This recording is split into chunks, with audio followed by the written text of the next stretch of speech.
Okay friends, வணக்கம் வணக்கம். எல்லோரும் எப்படி இருக்கீங்க? நல்லா இருக்கீங்களா? நான் தான் நம்ம டார்கெட் ஷேர் மார்க்கெட் தமிழ் சேனல்லேருந்து எஸ்கே பேசுகிறேன்.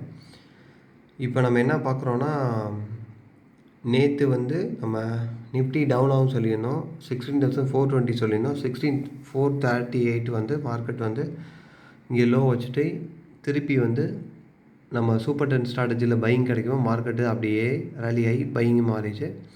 3 டேஸ் முன்னாடி நம்மளோட சூப்பர் 10 ஸ்ட்ராட்டஜிஸில் செல்லிங் கொடுத்தது. அதுக்கப்புறம் மார்க்கெட்டு மேலே போகல. ஏன்னா கண்டிப்பாக செல்லிங் கொடுத்தா செல்லிங் தான், மேலே போகாது. அங்கேருந்து செல்லிங் ஆகி இன்றைக்கி மார்க்கெட் பை ஆகிருக்கு. ஸோ பேங்க் நிஃப்டி கொடுத்த டார்கெட்டும் 36,250 270 கொடுத்துருந்தோம். 248 லோ வச்சுட்டு அங்கேருந்து திருப்பி மேலே போயிடுச்சு. அதையுமே நம்ம பார்க்கலாம். பேங்க் நிஃப்டி பார்த்தீங்களா, இங்கேருந்து செல்லிங் ஆனது 3 டேஸ் முன்னாடி செல்லிங் ஆனது. அங்கேருந்து திருப்பி செல்லிங்கில் இன்றைக்கி அதே பேங்க் நிஃப்டி நம்மளை சூப்பர் 10 ஸ்ட்ராட்டஜிஸில் பையிங் கிடச்சிது. ஸோ இங்கேருந்து திருப்பி மார்க்கெட் மேலே போயிடுச்சு.